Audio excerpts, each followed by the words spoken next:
Alrighty, welcome to FAQ number 2. We just finished our 10-minute meditation just to make sure that we're prepped for this FAQ. Some of these questions are pretty hard, but we'll get straight to the point, guys. Question number 1: what are the best ways to get and stay motivated? This is a common topic, especially on social media. Everyone's posting, and you ask them why they post. It's like, oh, I want to motivate other people.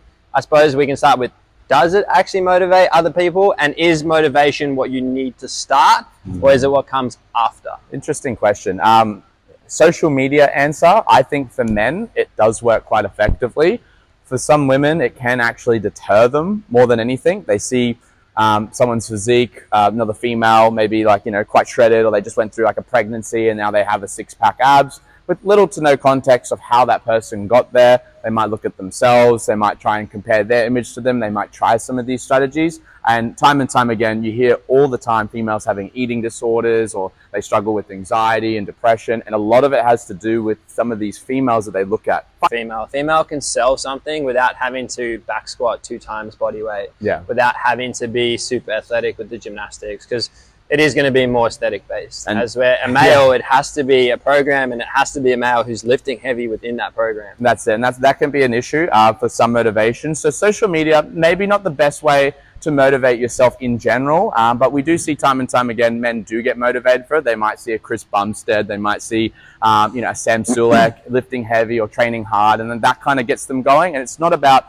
the unachievable physique all the time. It's more about, okay, that guy's grinding, he's getting after it, he's going hard. A little fun example, myself, I try and use some of my training stats to try and motivate some of my clients. Tristan being one of my clients, we are on the same program at the same time. He wants to do what I'm doing. So to help him increase his performance, I try to push myself as hard as I can, post it towards him, and see if he can beat me at the same kind of components, whether it's percentage related or rep ranges or whatever, just trying to get the best total possible for him. But also for me, I'm inadvertently pushing myself hard to help him push hard as well. And for it to be motivating, it has to be close. So like a nice way to kind of think about it, if you're looking at someone who's way ahead of you, there's no point. Just delete their social media account. Like, it's not going to motivate you. It's going to deter you, because you're just going to externalize excuses. You're going to be like, oh, well, they don't have a busy lifestyle, or they don't have kids, or they don't have that. You make excuses, as where if it's someone close, so it's someone you personally know or you have a relationship with,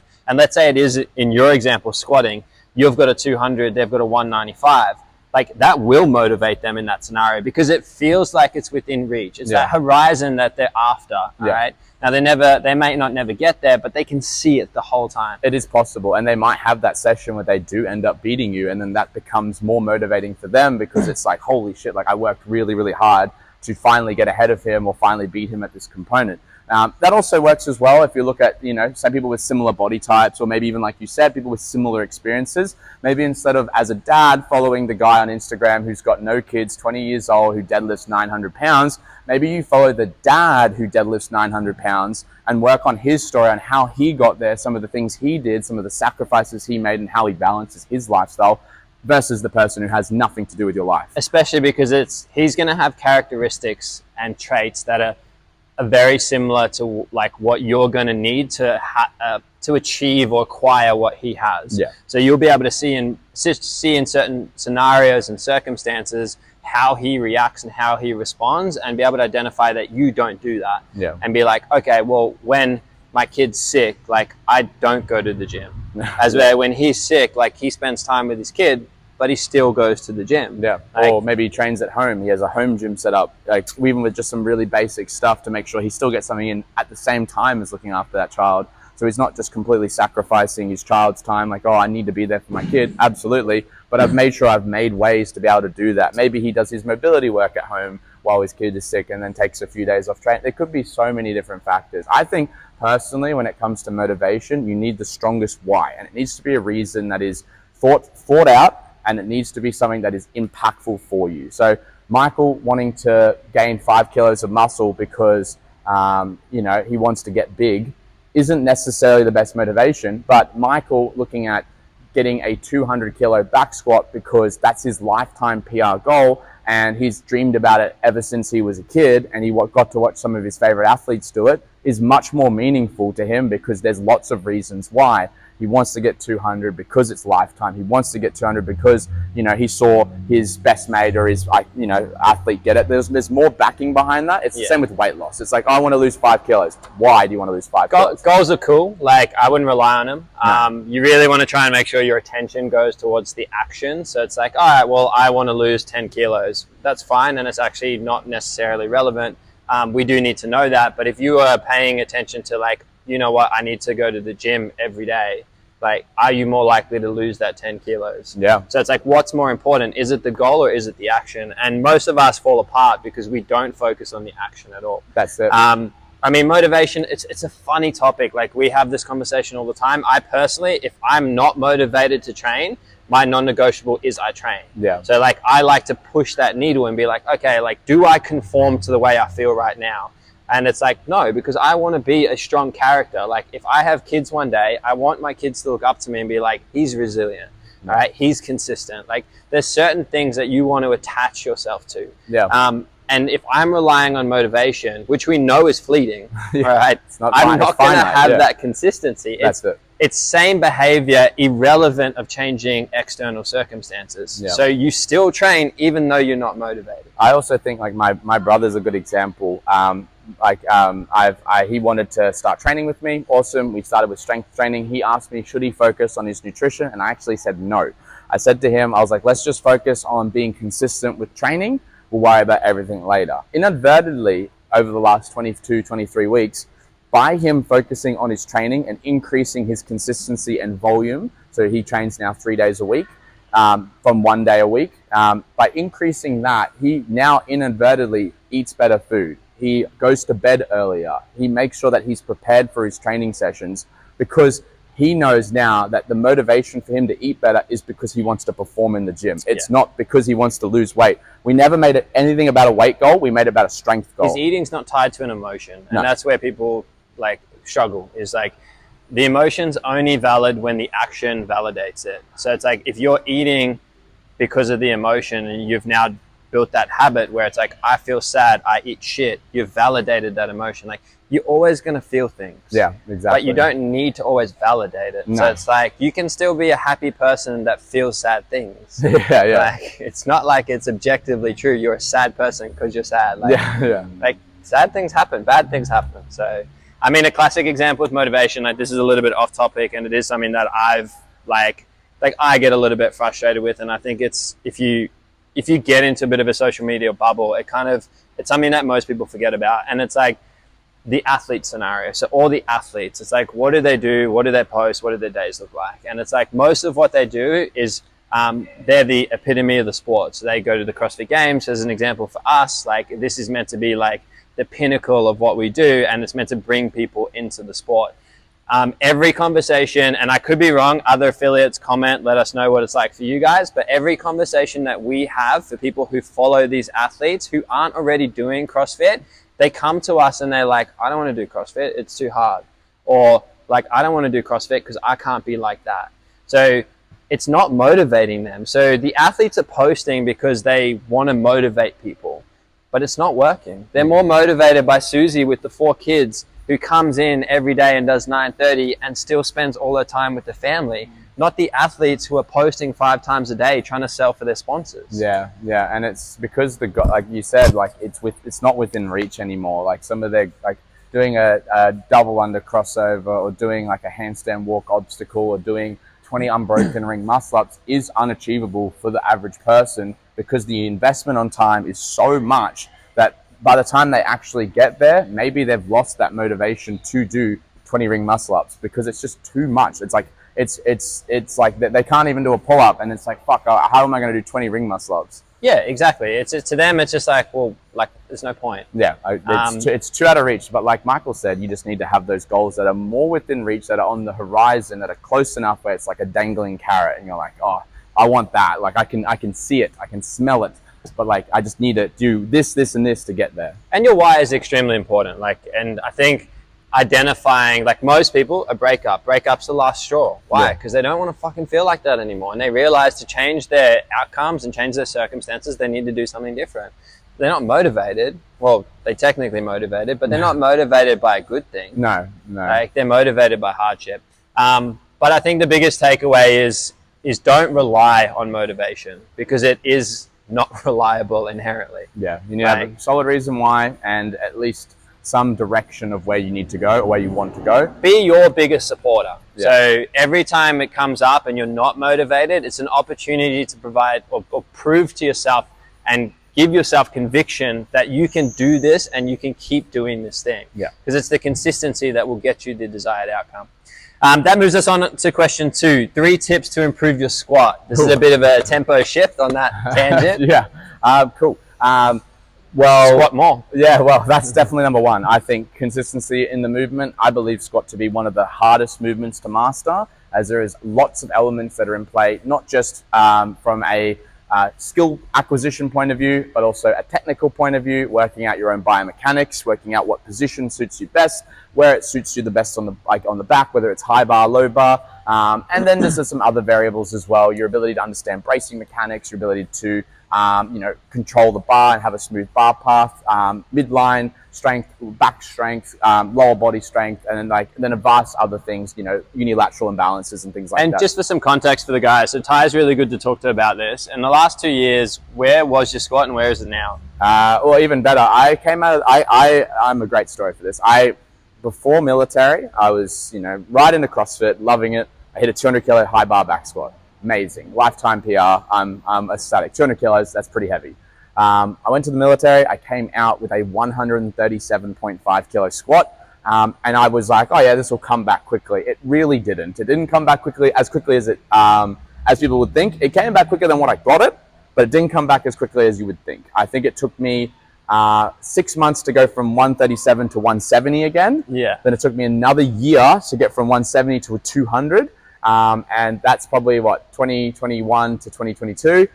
So from 2022, from 200 to 225, that's another 2 years. So it's been a long-term thing. I believe I probably have a bit more in me, but it's one of those things where it just needs to be a consistent work. And that's squatting 3 times a week. Yeah, and I'd say 2 at minimum, 3 at maximum. It doesn't need to be heavy. I think if you're going to squat more, I reckon 3 times a week, focus on a variation that you're not good at, whether it's a wide stance squat, a high bar squat, or a low bar squat. A tempo, a pause. Yeah. Whatever you find uncomfortable and challenging probably is going to address the constraint you have. That's it. Pausing, I find, is amazing, as for guys who lack mobility, it forces them into a deeper position, and then it makes sure that we're maintaining tension in the bottom. And then other than that, just make sure you get a heavy day where you try really hard. One of my athletes and myself, we like to call it getting squished. You need 1 day a week of you getting squished, meaning the weight is really heavy and it's challenging. And then another day that's a bit more of a moderate day where you're looking at, like Michael said, training some variables that you may be less comfortable with. So I always say, 3 days out on paper, 1 skill acquisition day, 1 moderate day, and then 1 heavy day. And the skill acquisition can be anything: no shoes, no belts, no knee sleeves. You can look at just tempo pause. You can look at naked squatting is probably a good tip. I'd say that would be tip number 1. Yeah. So not having a reliance on all the accessory equipment, so that you can build some confidence in your own body. And then, like you said, 2 would be adding some variation that addresses a constraint. We would define a constraint as whatever you find most uncomfortable or not natural. Wider stance, narrower stance, pause, tempo. All right. And then 3rd one, like you said, would be that heavy day. So you're getting that exposure, you're building the confidence at heavy weights. Probably the one thing that people don't do the most of. They will sit in a lot of moderate days, but not necessarily have constant exposure to those heavy days. And if I use myself as an example, there is probably maybe once a month where I'll have a heavy day, as where if I did it once a week, that's 4 times more. It's a 400% increase of my exposure. And it does make a big difference. I'd say it's like squatting a 1 RM is training a skill. It is a skill to squat 1 RMs, just like it's a skill to do 5 reps. And knowing the difference and setting up in the different ways is a big difference of why people who are good at 1 RMs can squat heavy, and why people who can do lots of reps at 90% are struggling to squat more at their 1 RMs. Obviously, it's time and place. Don't do 1 RMs all the time. Squatting heavy doesn't mean going for heavy singles either. It might be a heavy set of 3, a heavy set of 5. Top setting before you start doing some back offsets and some lighter loads, could be ideal. This also includes walkouts. I find walkouts are a great movement to help with bracing mechanics. Also gives you an understanding of how to walk the bar out successfully from the rack and put it back in at a weight that is probably well over your 1RM. And it helps confidence. It does. And it's also badass and easy to load, easy to warm up. And once you go back to your working sets, everything will feel so much lighter.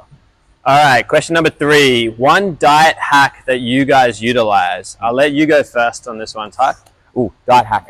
Cool. It's not a hack. It's by any means. It's just something that I find is super easy to stay consistent with. And that is easy meals. So people meal prep, you hear it all the time in the diet world, meal prepping. I spend 3 or 4 hours on a Sunday meal prepping. I'm like, why would you want to do that? I'm someone who hates meal prepping. I'm someone who hates tracking. So how do I get over both of these things? I focus on tracking once at the start of my diet, and then I eat the same thing every day until I die. I was just thinking then, you guys can comment if you relate, but how many times are you on Instagram and you save a recipe and then you never fucking make the recipe? Or you send it to your partner and you're like, fuck yeah, I'm going to make this, and you never fucking make it. I saw this thing, it was like drizzle dark chocolate over like frozen raspberries, and you chuck it in the freezer, and it's like some sort of like brittle bite thing that you like break off and eat. I was like, that'd be sick. 2 ingredients, so easy. Never done it. I've never done it. So something that's so tracking calories can be freaking painful. Half of the population loves it and will track their fucking breaths of air if they could, and then the other half hates it and despises opening up the app at dinner time or at any time in general. I always suggest just work out what you're eating, track it all for one day, and then just be consistent in that until you change it. And changing it means changing it massively. If you add one extra meal randomly because you go out to dinner, don't fucking change it. But if you're changing the entire set of meals, then retrack one day and then go from there. Other side, when you're making the meals, make them fucking easy. Don't make a meal that takes 2 hours to cook. Everything I make is either 3, 4, or 5 ingredients, and it all takes 10 minutes. Everything can be made while I'm doing something else, like putting pasta on, putting things in the air fryer, cooking something on in a pot and then leaving it to simmer. It needs to be easy, otherwise I ain't making it. And you won't be consistent with it. No. For me personally, it's sriracha. So I love everything. I'm a sauce guy. I love fucking sauce. So is my partner. Like, we love flavor. Yeah. And just sriracha. It's low calories. Mustard is one that I was running for a while. Yeah. It's got literally 0 calories. You can add it into everything. And it's got some health benefits too. Like, especially like sriracha actually is quite interesting. There's sriracha mayo, which is a slightly higher calorie version, but it's like eating crack. It's so yummy. It's fucking delicious. You can just add it on anything. The one that I would like to do, and I've seen around a fair bit that's been posted, is I like to eat out, so I fucking love food. Which is why I enjoy training and training hard. So you can eat. So I can eat. And it's like going out, obviously you get to experience like someone else cooking for you. You don't have to clean up. Like, you get all the fucking flavors. You can have all the dishes you want. But what they cook with tends to be the issue. And one thing that I didn't realize you could do is you can ask for half oil or half butter. There you go. And that's something that I would like to try and just run it for 4 to 6 weeks and see what happens. Yeah, the value of eating out is huge. I think there's nothing better than eating out a meal that's not at home, whether it's for romantic purposes or whether it's just for time convenience or whatever it is. Yeah, and it's very easy because everything when you eat out probably has 20% more calories than it normally does because of all the oils, the sauces, the extras they add. Yeah. That's why it tastes so fucking good and it's so hard to resist. Alrighty, let's move on to question number 4. How long should it take to get my first bar muscle up? So we just ran some stuff on a bar muscle up series. If you guys want to check it out, jump on our YouTube. There's a short and a long version. This question is a little bit open-ended, so it's very dependent on the individual. There's heaps of things that need to be assessed. General rule of thumb that I would kind of operate on is, if you're looking at a male is most likely going to develop the bar muscle up a little bit faster, just because if we group them and we work averages, they're more likely to have some training background with upper body, whether it's upper body push-pull, whether it's upper body just push or in general, or just pull in general. So you will find, because they train that as an aesthetic muscle group, they do tend to have a little bit more of the upper body strength, which allows them to progress a little bit quicker and just develop the skill. Like, learning the skill side of things and the positions and the shapes can take a little bit less time than developing the strength. Where So anywhere from 4 to 6 weeks. If you are post 6 weeks on that, it just might be a unique scenario where you maybe, if you think back to like how you trained or what sport you played, you maybe just didn't have much exposure to upper body work. That might just push out to around about 12. So we generally would suggest running the cycle twice, all right? So we don't necessarily change anything. They just might need more exposure to adapt. For a female, it's anywhere from 8 to 12 weeks. We have had longer. It really, again, it's whether you have the prerequisites or whether you don't. If you don't have the prerequisites, it can take anywhere from 12 to 24 months. Yeah.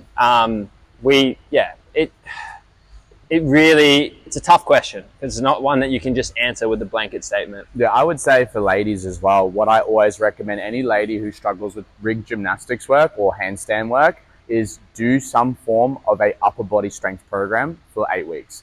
I think one of the ladies here, she ran an 8-week pull-up program. She went from being able to do not even 1 pull-up to be able to do 5. All of her rig gymnastics improved massively. And that's purely because she lacked the lat and bicep strength to do anything that's going to help her get over the bar. Yeah. So how do you expect to do a muscle up when you don't even have the strength to do a strict pull-up? That's where I would start. Nail that down, and then you'll also find every movement on the rig becomes easier. Now, ladies, we also aren't misogynists. We're not just breaking you down twice in this video where we just pounded you. It works the other way around. If the question was the same thing but for pistols, ladies would get it way faster than men because there's much more lower body strength and much more mobility. So you guys have some advantages, not just all getting smashed the whole time. And yeah, we generally tend to see that our programs are more skill orientated for the males and they tend to be more strength orientated for the females when they're trying to acquire the bar muscle up.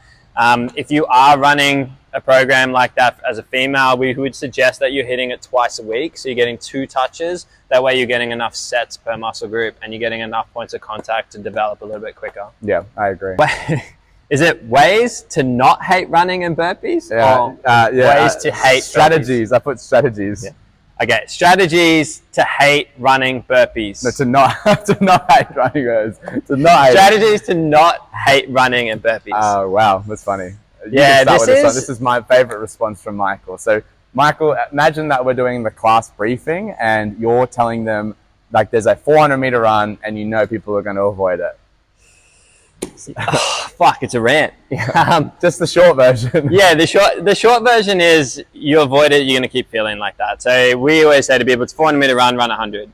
All right, like we don't necessarily tell them not to do it. We just try and tell them like what's the minimum effective dose. The minimum effective dose is something, and something's better than nothing. Like even if you walk the 100, if you have very bad bound mechanics, all right, and now you're like, oh, well, I can't brace because I have bad bound mechanics and I have bad bracing, specifically when I run, right? You're always going to have that until you address it. So we do say to them like, hey, we want to develop these areas of concern, but you're still going to need to do the discipline for it to transfer to the discipline. So you can work on running mechanics all you want, but if you don't run, it's not going to help you with running. You won't put it into practice. You can do, all the breath work you want. You can swim on land all you want, but if you don't get in the water, you're not going to learn to swim. No, there's going to be variables that you can't control for. And I think what Michael says is also how I sell it to people. I actually sell it to them like running is one of the greatest pieces of cardio you can do because it's the only one where you can rest and gain distance. I was like, if you stop rowing, it ain't going anywhere. If you stop biking, it's stopping. But if you stop running, you just walk, you're still progressing. You're still moving. Yeah, so I always sell it like that. Like it's the only one where you can stop and keep moving. And I also frame it like it's just really fast walking if you really need to. I think, the hatred of running just becomes more of the uncomfortability behind it. For bigger people, it's normally the bigger people who struggle. It is just going to be harder for you guys. And like Michael said, you just need to do it more often and even in smaller bouts. If the workout says 400, you might run 200. If it goes 4 rounds, you might do 2 rounds of running, 2 rounds of rowing. And then as you progress and get a little bit more confident, you might then add more volume or more consistency to that movement. Doesn't mean you necessarily need to run 3 days a week in your own time alongside the CrossFit class, but it just means that when it comes up, you just don't avoid it. I think burpees is a bit of a different story. It's the same idea, but burpees, I find a lot of the time it comes down to how people perform the movement. A lot of people, when they're like, I hate burpees, they do this weird, like strict push-up, controlled lower. They do this like weird, like like peel themselves off the ground. Yeah, and then no bracing mechanics. It looks painful, and I'm like, no wonder why you hate it. Like it looks like a terrible time getting down and up, and it looks like they're not only dreading doing it, they're dreading it while they're doing it. So I think with that, a little bit more skill acquisition on the burpees, focusing on pairing something like a burpee if you're doing it in your own time with the movement you absolutely love. If you're someone who loves bar muscle ups, for example, or you love toes to bar, or you love handstand holds or something like that, you might pair 5 burpees with 1 handstand hold. Do that for 5 rounds. So you're like, shit, I'm doing something I hate, but I'm also doing something I love, and that makes it a little bit easier for me to kind of conceptualize. And I think we reframe progressive overload. So everyone knows what progressive overload means, but progressive exposure. Yeah. So it's like we hate it because we're not good at it, and it's not giving us the desired outcome because we don't do it. So we go, this is pointless. Running's not helping me because I'm not running, so I'm not getting better at running. But inherently, you're just not getting better at it because you're not doing it. No, so exactly. maybe setting the goal to be progressive exposure, where it's like, okay, I'm just running once this week. Yeah. All right, then next week twice. Or burpees, okay, I'm just going to do 30 instead of 100. Like, just move the goalpost a little bit closer. Yeah. And then once you tick that off, you'll start to enjoy it. Thrusters is a classic one. Oh, Once someone wins the thruster workout, you don't hear them saying they hate thrusters. They love it. They're like, this thing is the best. I think as well with those type of things, like you're saying, like setting the goalpost kind of close for them to achieve, you see shuttle runs being more popular than outside running because they can see the end and the start. Yeah. They're not going to get lost at the 400-meter mark and have to stop, and they have to do this depressing, sad walk back. The walk of shame. Yeah, the walk of shame because they can't complete the run. So it's funny because then you might start, even if you feel like outside running is too hard at the moment, you might start with some simple shuttle runs even without the hinging mechanic at the end. Same with the burpees. You might start with up downs instead of the full range of motion version, just to build some capacity and some technique in the movement to make you more efficient, and then increase the range of motion as you get a little bit better at it. All right. Well, I do have one more thing I kind of wanted to bring up. Is the concept I was talking with my client with. I'd take your, I'd like to get your opinion on it.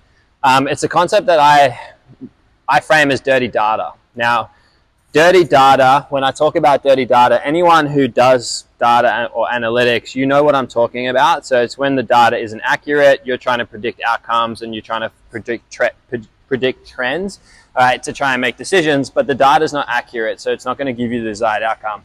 I refer to this in training scenarios. So dirty data would be like perception of failure. So an example is, I had this conversation with a client where everyone's going to these external things for data. So they all want feedback, but they want feedback from their watch, all right? Or they want feedback from MyFitnessPal. But the one thing that they're not listening to is their own body. So when they're in a set and they're going, oh, like I'm done, all right? And they go, this is hard. Is it actually hard? Or is it the fact that that's just the baseline they're set? Because they've not necessarily been paying attention to the things they should be paying attention to. So how close to failure are you? And it's like, okay, well, you want to get stronger, but your perception, all right, of failure is literally 6 to 8 reps off actual failure. Yeah. And it's like, how much progression are you leaving on the table because of this dirty data? So your feedback that you're collecting, you're not necessarily collecting the correct stuff. I would say RPE being rating of perceived exertion can be one of those things where that is a very realistic case where all the time you'll see people, if I'm asking for RP9, they'll do a set and I can visually see that they had more in them. I can visually see that. They might physically think that they're at their limit, but visually they undershot. And it's always, they always undershoot every time.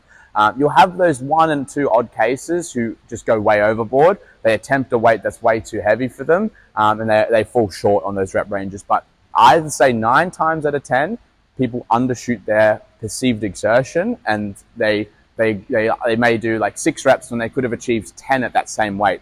One of the strategies I like to use, which works better for bodybuilding movements and more isolation exercises rather than those heavy compound lifts, as it can be a little bit less fatiguing and less risky, is just going to change the way that you do your set. So if you're doing 12 reps, 3 sets of 12 on the dumbbell bench, go to failure on your first set.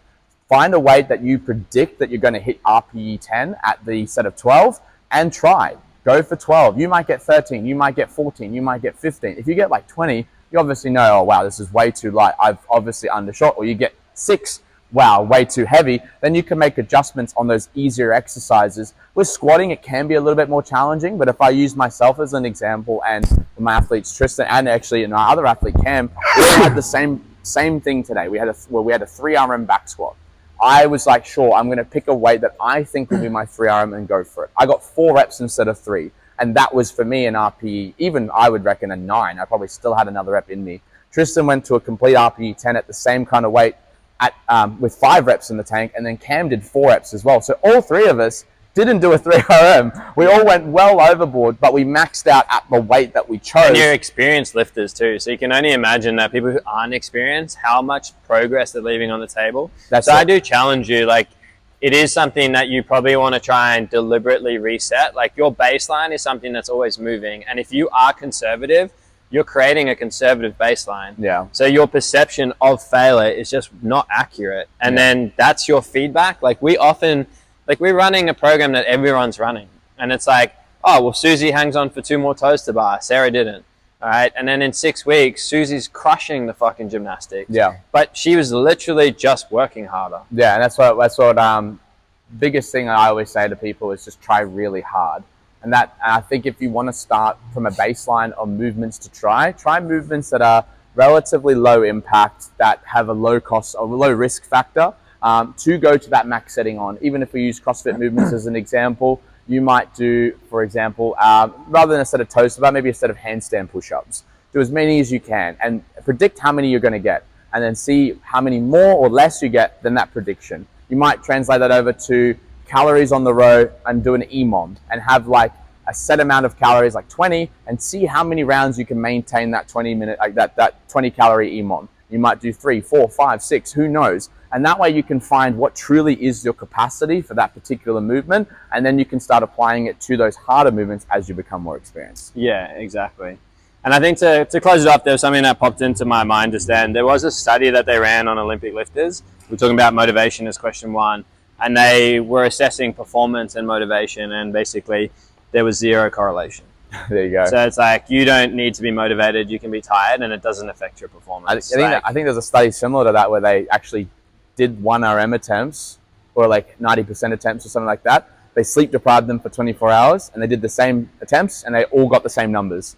So like, even then, like, obviously wouldn't recommend not sleeping. No. But it just means like you probably don't need as much variables in your favor as you actually do. Yeah, and this concept of dirty data, like no offense to Whoop or any of them, but I would classify a lot of what they give us as dirty data, because if we were to measure net benefit, it's probably having a net negative for most people. Yeah, as I said on the last video that we talked about FAQs and watches and stuff, if you start to believe what they tell you, you can actually have a negative impact on your recovery rather than a positive one, because you're relying on an external, inaccurate metric to tell you how you should be feeling. Well, attention's not infinite. So if you're sitting there doing a back squat and you're worried about your heart rate and what your watch is telling you, do you really think you're worrying about where your feet go, how you brace? Like, you're not going to be able to tick the boxes that you probably need to tick. Like, you're going to miss some of the cues, and you're going to miss some of the actions that are going to help you get the desired outcome, because your attention's just elsewhere. Exactly. No, I agree. All right, well, that concludes it, guys. Hope you enjoyed FAQs. If you got anything you want to ask, hit us in the comments below, and we'll get you next week.